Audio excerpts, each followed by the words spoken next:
How to recover Wix website. Hello guys and welcome to this new tutorial. In today's video I'm going to show you how simple and easy it is to recover a website that you have maybe mistakenly deleted, or you have deleted that website not mistakenly but you forgot to set up something after you have deleted it. So the process is going to be very easy. After you have deleted your website, you're going to find a new folder showing up into your site's dashboard. That folder is going to contain the trash.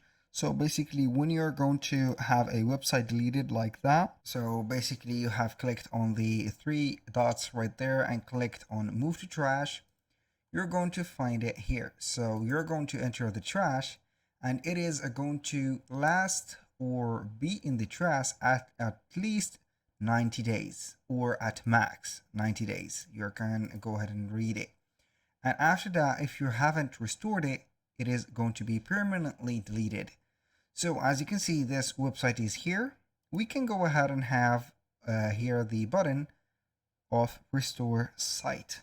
We can go ahead and restore it and confirm that, and you're going to find it here on my sites. So basically it is going to be the first one here because it has set up here. So basically, as you can see, that was very simple and easy. So basically, if you do not see the trash or the folder of trash, that means that you haven't deleted yet your website, or you have deleted it and it didn't read the update. So I'm going basically to redo the process of moving a website to the trash, and we're going to find it like this. Maybe you're going to refresh it for a few times. You're not going to find the trash, but it is going to appear after a few refreshes. That was pretty much it for today's video. Thank you guys for watching. I hope that you have enjoyed the content, and I hope to see you soon on the next one.